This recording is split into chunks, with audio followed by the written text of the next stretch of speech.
Assalamualaikum warahmatullahi wabarakatuh. Kembali lagi dengan saya Feli Meta Putri di mata kuliah Akuntansi Manajemen yang akan membahas mengenai objek garapan 11 dan 12 mengenai definisi dan konsep dasar harga transfer serta metode penentuan harga transfer.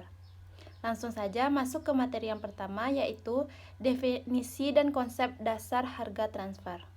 Dalam struktur perusahaan yang menerapkan struktur organisasi divisionalisasi atau pusat laba, tidak dapat dihindarkan akan terjadi transaksi bisnis atau jual beli antar divisi yang memperjualbelikan barang atau jasa yang akan mempengaruhi kinerja masing-masing divisi dalam perusahaan tersebut.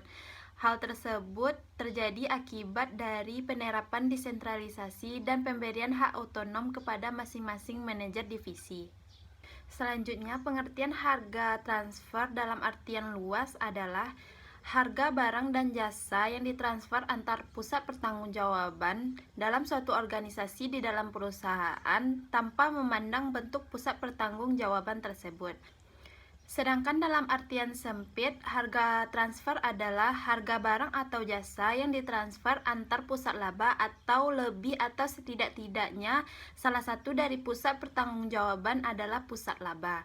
Nah, dalam kedua pengertian tersebut ada istilah yang disebut dengan pusat pertanggungjawaban dan pusat laba. Maksudnya, pusat pertanggungjawaban itu merupakan suatu kumpulan atau set aktivitas yang dibebankan pada seorang manajer, sebuah kelompok manajer atau karyawan yang terdiri dari beberapa tipe seperti cost center yang bertanggung jawab hanya atas biaya, revenue center yang hanya bertanggung jawab atas penjualan, profit center yang bertanggung jawab atas penjualan, beban dan juga laba bersih atau rugi. Yang keempat ada investment center yang bertanggung jawab atas pendapatan, beban, laba atau rugi dan investasi yang dilakukan oleh pusat pertanggungjawaban.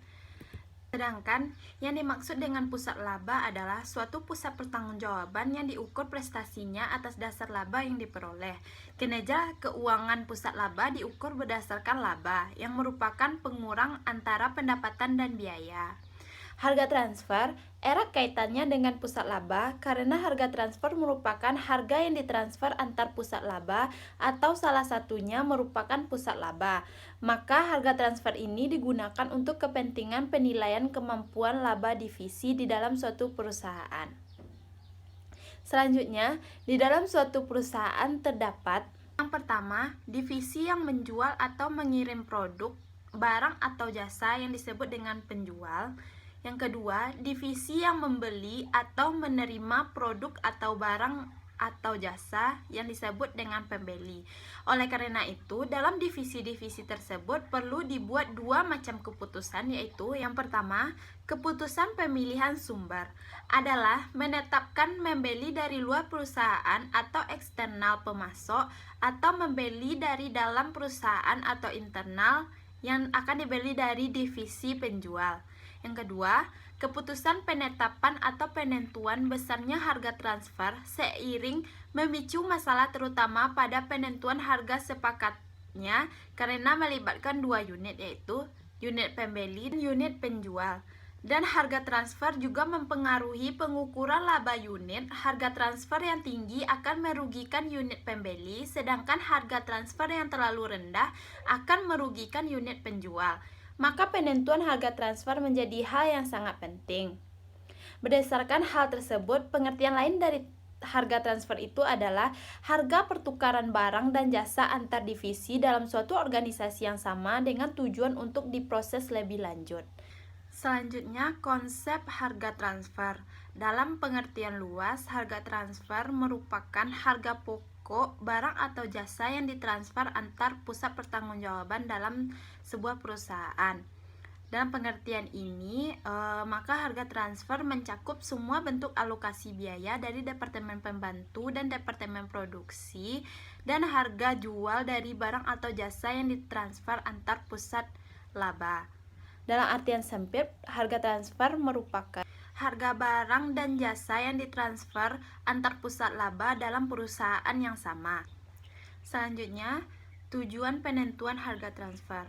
Tujuan yang ingin dicapai dengan diterapkannya sistem kebijakan harga transfer ini di dalam suatu perusahaan adalah untuk penilaian yang adil dalam menilai prestasi masing-masing divisi. Artinya, adanya keseimbangan dan tidak membeda-bedakan divisi penjual atau divisi pembeli dalam menilai prestasinya di dalam perusahaan. Selanjutnya, berikut beberapa keuntungan dari penentuan harga transfer. Yang pertama, untuk mengurangi beban pajak. Yang kedua, untuk mengurangi resiko pertukaran. Yang ketiga, untuk meningkatkan laba perusahaan multinasional dari kerjasama. Yang keempat, untuk menyembunyikan laba sesungguhnya perusahaan afiliasi. Selanjutnya, dampak penetapan harga transfer terhadap ukuran kinerja. Yang pertama, dampaknya yaitu dampak terhadap ukuran kinerja divisi. Harga yang dikenakan untuk barang yang ditransfer mempengaruhi biaya divisi pembeli dan pendapatan divisi penjual. Artinya, laba kedua divisi tersebut sebagaimana juga evaluasi dan kompensasi para manajer mereka dipengaruhi oleh harga transfer. Karena berpengaruh terhadap ukuran kinerja berdasarkan laba dari kedua divisi, misalnya ROI dan EVA, maka penetapan harga transfer sering menjadi masalah yang ditanggapi dengan sangat emosional. Yang kedua, dampak terhadap keuntungan perusahaan. Meskipun harga transfer aktual tidak mempengaruhi perusahaan sebagai satu kesatuan, penetapan harga transfer ternyata mampu mempengaruhi tingkat laba yang dihasilkan oleh perusahaan dalam dua cara. Jika ia mempengaruhi perilaku divisi dan jika ia mempengaruhi pajak penghasilan. Selanjutnya, dampak terhadap otonomi. Karena keputusan penetapan harga transfer dapat mempengaruhi profitabilitas perusahaan secara keseluruhan, manajemen puncak sering tergoda untuk mencampuri dan mendikte harga transfer yang mereka kehendaki. Namun apabila campur tangan seperti itu menjadi sering dilakukan, maka organisasi secara efektif telah menangguhkan proses desentralisasi dengan segala keunggulannya. Organisasi mengadopsi desentralisasi karena manfaatnya lebih besar daripada kerugiannya. Selanjutnya, masalah penetapan harga transfer. Masalah penentuan harga transfer berhubungan dengan penentuan harga transfer di antara pusat laba atau di antara pusat-pusat pertanggungjawaban. Konflik terjadi di antara manajer pusat laba penjual dengan manajer pusat laba pembeli. Manajer pusat laba penjual ingin menjual produk yang ditransfer dengan harga transfer setinggi-tingginya karena akan menjadi pendapatan bagi pusat labanya. Sedangkan manajer pusat laba pembeli ingin membeli produk yang ditransfer dengan harga serendah-rendahnya karena akan menjadi biaya bagi pusat labanya. Jadi intinya, harga transfer sering memicu masalah terutama pada kesepakatan penentuan harga antara manajer pusat laba penjual dan manajer pusat laba pembeli. Selanjutnya yaitu pendekatan biaya kesempatan untuk penentuan harga transfer. Terdapat dua pendekatan biaya kesempatan yaitu harga minimum dan harga maksimum. Yang pertama, harga minimum adalah harga transfer yang tidak akan menimbulkan kerugian bagi divisi penjual apabila mentransfer barangnya ke divisi lain dan bukannya mentransfer ke pihak eksternal. Yang kedua, harga maksimum adalah harga transfer yang tidak akan menimbulkan kerugian bagi divisi pembeli apabila membeli dari pihak eksternal. Selanjutnya, metode penentuan harga transfer. Secara umum, di dalam buku Hansen Moen, harga transfer dapat ditentukan dengan menggunakan metode berikut. Yang pertama, harga pasar. Jika terdapat pasar luar dengan persaingan sempurna untuk produk yang ditransfer, maka harga transfer yang paling sesuai adalah harga pasar. Perhatikan bentuk contoh soal berikut ini. Divisi penjual mampu menjual produknya pada harga pasar. Transfer internal pada harga yang lebih rendah dari harga pasar akan mengakibatkan divisi tersebut merugi. Divisi pembeli selalu mampu membeli barang pada harga pasar, mungkin juga tidak akan bersedia membayar lebih tinggi dari harga pasar untuk barang yang ditransfer secara internal. Tidak masalah jika kedua divisi mentransfer sesuai harga pasar karena divisi dan perusahaan akan tetap berjalan dengan baik secara keseluruhan meskipun transfer terjadi secara internal atau tidak. Akan tetapi jika transfer terjadi harganya akan sesuai dengan harga pasar. Hal tersebut sesuai dengan pernyataan Hansen dan Moen. Menurut Baldrich, prinsip fundamental penentuan harga transfer adalah bahwa harga transfer seharusnya sama dengan harga yang dibebankan jika produk dijual kepada pelanggan di luar perusahaan atau membeli dari pemasok dari luar perusahaan. Harga pasar merupakan harga transfer yang ideal. Namun yang menjadi kelemahan utama dari sistem ini adalah jika harga suatu produk ternyata tidak tersedia di pasar. Tidak semua barang-barang yang diperjualbelikan antar divisi tersedia di pasar. Misalnya, pada suatu industri yang terdiferensiasi dan terintegrasi seperti industri kertas, jika divisi penjual harus mengirim kertas yang setengah jadi ke divisi lain, pasar tidak menyediakan harga kertas mentah atau setengah jadi. Namun, jika harga pasar tersedia atau dapat diperkirakan, maka ada baiknya menggunakan harga pasar. Meskipun demikian, jika tidak ada cara untuk memperkirakan harga kompetitif, pilihan lainnya adalah mengembangkan harga transfer berdasarkan biaya atau cost based transfer price. Selanjutnya, harga transfer berdasarkan biaya. Perusahaan menggunakan metode penetapan harga transfer atas dasar biaya yang ditimbulkan oleh divisi penjual dalam memproduksi barang atau jasa. Perusahaan yang menetapkan harga transfer berdasarkan biaya mensyaratkan bahwa seluruh transfer berlangsung pada suatu bentuk biaya. Menurut Hansemoen, ada beberapa penentuan harga transfer berdasarkan biaya yang akan dipertimbangkan, yaitu yang pertama, biaya penuh. Yang kedua, biaya penuh ditambah markup. Yang ketiga, biaya variabel ditambah biaya tetap. Nah, apa itu markup laba? Dalam menghitung markup laba, terdapat dua keputusan yang digunakan. Markup ditentukan atas dasar penentuan tingkat laba dan besarnya laba.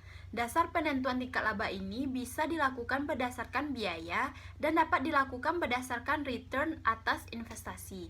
Kesulitannya adalah bila berdasarkan biaya tidak memperhitungkan investasi yang dilakukan.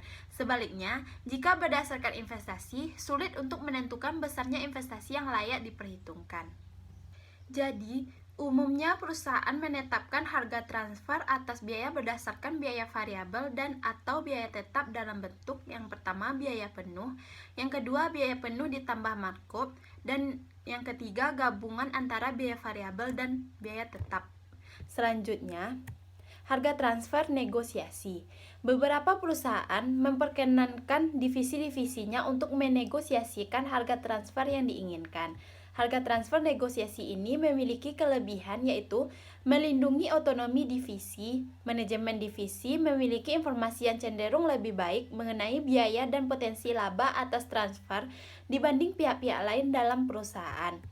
Namun demikian, harga transfer tidak begitu mudah untuk ditentukan karena posisinya pada situasi sulit, sehingga dapat menimbulkan konflik of interest di antara pihak-pihak yang terlibat.